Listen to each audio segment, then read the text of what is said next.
Hi friends, blog followers, family, fans. We've had a request, sorry the cameraman's just thumbing me over, had a request to do a virtual tour of the farm. So we've got our camera and our tripod set up and we've got some editing software. So we're going to take you around bit by bit, starting here in front of the house, making our way through the garden onto the veggie patch, up to our terraces where we're doing most of the work at the moment, and we'll give you a sneak preview of some of the birds as well. So hi again and welcome to Devil's Nest.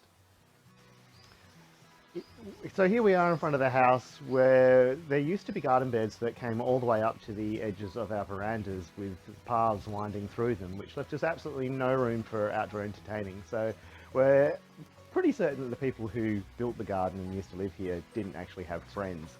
So in order to be able to do some outdoor entertaining, setting up our fire pit and being able to actually hang out outside, we've decided to rip up the garden beds in the path. We found the path though that we thought was just laid of nice flat flagstones was actually mostly made of boulders that had been buried into the ground.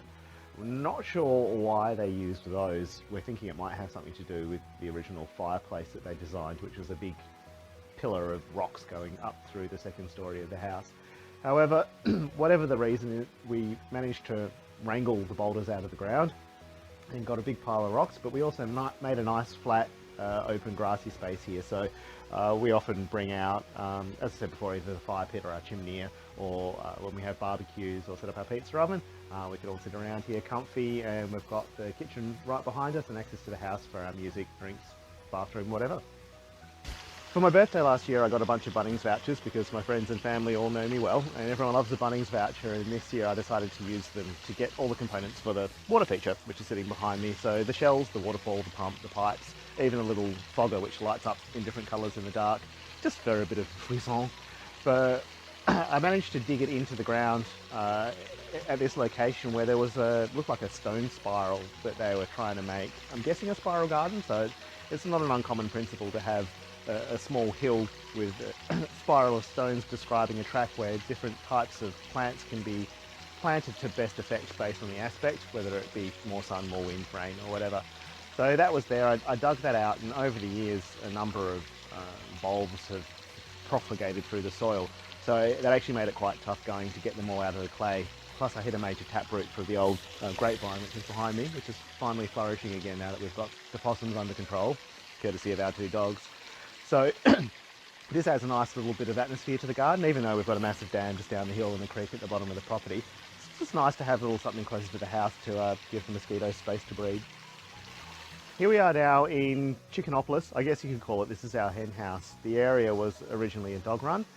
We found it got too muddy in the winter time to keep them out here, and our second dog, Jess, who we've nicknamed Jessica P, was really good at getting out, even of the steel pen we've built for them since here.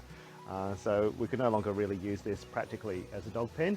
So any good sustainable system needs plants as well as animals, and the chickens and ducks were our first foray into that. We have realised the old adage that where you have livestock, you have dead stock. We've had a few losses, which you'll have heard about on our blog. Most recently, one of our roosters died or was killed, but Brad found the carcass being attacked by the Isa Browns, the little featherless fucks that you can see behind me here. So this was quite well greened, lots of weeds sort of up to thigh height through here, but over time the Barnevelders, which are our first stock, and the Isa Browns have now slowly started to rip it apart, as is their wont. They're having a great time in here, and as you can see, we've got now 8 birds and they've got plenty of space to roam around and just be chooks. They do have a pecking order. The closer ones to me here, I'm not sure if they're in shot of the Barnevelders, and the little scrap you just heard there, that was Boudica being attacked by one of the Isas. She's a Barney cross. And it is like watching a little drama play out. We moved our chairs into here the day we brought the Isas home just to watch it all unfolding, so it's pretty entertaining. These aren't at the point of lay, but the Isas are, so we're getting an egg out of each of their bums once a day now. So we're finding all sorts of ways to eat those eggs, quiches, scrambled eggs, fried eggs, boiled eggs, poached eggs, egg sandwiches, lots of eggs. So we're looking at ways to preserve those. Putting them in hydrated lime. The solution of hydrated lime means you can store them at room temperature for a long time. We'll probably look at pickling them as well, and you can smoke eggs too, whether they're cooked or raw. But the birds are having fun. The seeds that you've just seen blowing at my face also help feed them, and we keep them also fed on just shop bought food for now until we can just establish exactly how to get them a balanced diet out of the scraps and the produce from the property. Here we are about 5 feet to the left of where we were just talking to you in the chicken pen.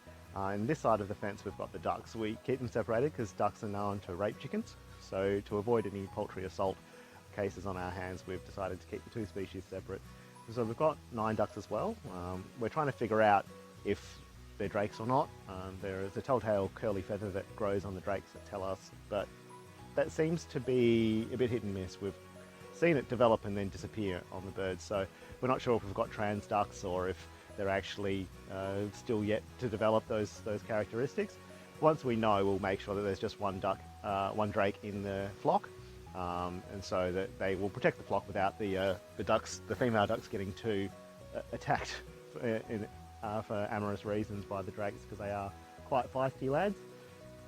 We set them up here, which is actually the bottom end of our veggie garden, which is all the way up here, although this season it's been mostly a weed garden. But we had the ducks penned in with a bit of old portable fencing that we banged up just to give them a sense of security and keep them safe from potential predators before we had the gates fixed. And thought, oh well, they've settled in now, we'll lift the fence away and give them room to roam, and they're not having a fucking bar of it. They've looked at the fence and thought, oh no, fuck that, we're staying right here. So even though they've got quite a good space, like a couple of 100 square metres here, they've just stayed in this one little tranche of land here at the bottom, and it's really getting bogged up with duck shit. So I think I'm going to have to move their shelter and their food and water to somewhere else so that they actually start roaming around the yard a bit more. They're good birds to have in something like a veggie garden because they're not prone to destroying the greenery like the chickens are, and they do have a tendency to hunt the snails and slugs. So as they say in permaculture, you don't have a snail problem, you have a duck deficiency. We do have raised beds that they might not be able to reach, but that's not to prevent us from planting things down at duck level in future. The garden itself has got 5 raised beds in it at the moment, with another 3 more planned, and maybe a bit of a seating area in there too. We'll take you up and show you the greenhouse in a minute. We're going to put a more permanent structure there because here in Tassie we don't have the growing season we're used to on the mainland. So once we've got that in, we'll have a bit more productivity. Behind me and to my right are the raised beds that we've built so far. We built them on a principle of hugelkultur, which is taking dead wood and putting it in the bottom, and it acts like a sponge and a slow release fertiliser and fills up the space of the bed itself as well. And we've topped that off with soil that we brought in from the local nursery. We had a massive blackwood cut down over here that was taking up a lot of space and light off what's become our fruit grove, and we used some of the branches and trunks from that blackwood to shred them down and build the hugelkultur base in the beds. We've just used some treated pine and the old roof sheeting from when we had the roof replaced on the house, and just cobbled them together in a really simple design. It's just something to hold the soil in place. We planted these out really sparsely, really conservatively, but as you can see, everything's gone apeshit in there. I think because of the high nitrogen content it was a mix of compost and topsoil that we put in the beds. They've really gone nuts, and we've barely had to water these all season as well, so the hugelkultur process seems to be working. We do have a number of weeks of drought-like conditions. In most summers, this year's been a bit wetter than others, so we do have to have the ability to water our plants and make sure we've got the moisture up. We've been taking the leavings from the birds and putting them on the beds to begin with to create a bit of mulch, but the plants are so dense now they're shading out the evaporation themselves. In order to get around the garden, which is actually quite a sloped site, we have dug in the path, which you can see underneath and behind me, but everything's so fertile here that we've now got grass growing up from the gravel itself. We dug the ground level, pinned in some treated pine with star pickets and put down weed mat. The weeds are just growing on top of it, so it's going to be a bit of a battle just to keep the vegetation down and areas clear for us to move through. The rest of the garden beds will also be put onto terraced sections. We did notice we've propped these beds up on basically bits of rock, same as these ones, to level them out. We had a black tiger snake living in under this one and had to get the catchers out to come and take it away for us. So we know now not to do that. The bottom ones will build sturdy frames that don't leave gaps for those critters to get into. The rest of the fence, the rest of the garden's pretty well fenced and stops paddymellons and possums getting in. And we're trying to make use of a lot of the vertical space we've got as well. So there's a couple of strings above us which we've got the hops growing on from a garden arch, which is just behind you there. And we put these arches in between the beds too to create a growing space for vines and different types of plants that are going to like that vertical aspect. The other beds we're not sure we'll be rotating crops through, but as mentioned, with the slow or the short growing season in Tassie, we really need a proper greenhouse to get things started sooner. So we'll take you up and show you what we've got and what we plan for that. Behind me is our greenhouse, at least the first attempt that we've made to build one. It's just a cheap version that we pulled off the shelves at Bunnings, and it really hasn't fit together properly since we got it. Even the first day we put the frame together on really flat ground, the plastic sheeting around it couldn't pull tight enough for us to close the front flap or door. So we ended up relocating it up here, and again this whole site is sloped, and we've had to dig into the hillside just to allow us to get a flattish patch of ground to build it on. The wind's just really tearing at it and pulling it apart, and the frame on one side is now twisted and starting to buckle out. The whole thing's probably going to go down the hill at some point. We're keeping it in place with star pickets, but it's just getting battered and beaten. So we are going to build a proper rigid structure with polycarbonate panels and a frame. So the first thing we have to do is do a proper levelling and pin in some more pine edging. That'll give us a nice flat supported ground. We probably won't go to the lengths of doing concrete, but maybe we can chuck some gravel down or something in there if we like, but dirt's fine as well. It's just going to be enough to get some seedlings growing before the hard frosts have ended, just to give us that few weeks extra lead time to get the productivity up, because we were really used to things happening a lot faster with the warmer temperatures and sun on the mainland. That it's now mid-February and we're only just starting to see the tomatoes ripen, whereas we're used to that happening in late January in the warmer climes. So it's a nice problem to have though, because it is much more comfortable living here and we do get a lot more rainfall. We just have to adjust to the some of the other drawbacks that were unanticipated. So over time we will have all this nicely terraced all the way down to where the ducks currently live. And this is our key productive space, aside from the terraces, or terraces as I like to call them. We'll take you up there shortly. But because of the drought conditions that I did mention before, we do have a tap that we've run down from the spring, which has traditionally fed the house and the domestic supply for the last 30 odd years.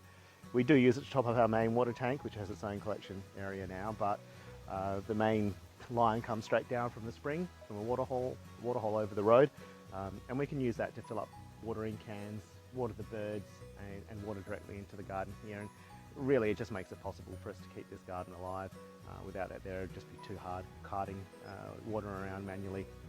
So we ran that line down. Sometimes the water does go a bit foul, but that's fine for watering the plants. It's just a bit of extra fertiliser. The last place we've been working on close to the house is here in the terraces.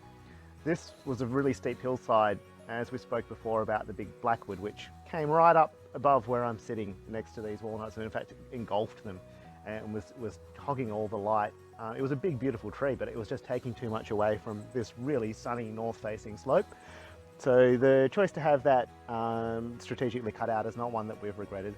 So you may be able to capture some of the leaves in the top of the frame, which for our hazelnuts, but that's where the camera currently is now. We've got a patch of hazelnuts right there, the walnuts here, and then this hillside, once we had the blackwood removed, we got a fellow in with his earth moving equipment, and he dug 3 terraces into the hill for us, which allow us to access flat ground to plant and grow trees, but also to harvest them. So we can stand on the next terrace up and harvest the tops of the trees below, and so on all the way up to the top.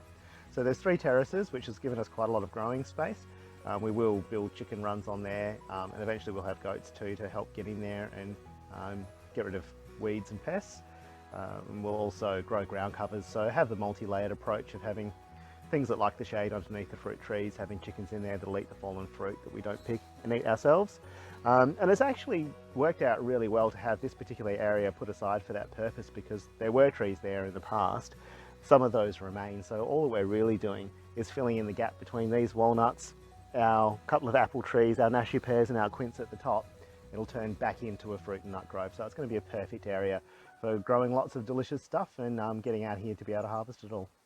I'm standing up here to give you a sense of the scale, because it's quite hard to grasp on a flat screen and without the sense of depth that you get being here in real life. So where the camera is now is actually at the level of the bottom terrace. I'm on the middle one with the top behind me. It was a really steep hillside, so much so that we had to buy footy boots just to be able to get up and down it while we're clearing the blackwood, which fallen branches covered this entire space. So in order to be able to navigate it properly, we have manually built these sets of steps. The camera's sitting on one of those now. It's just treated pine frames that we've pinned into the ground with star pickets and then backfilled with boulders and road base.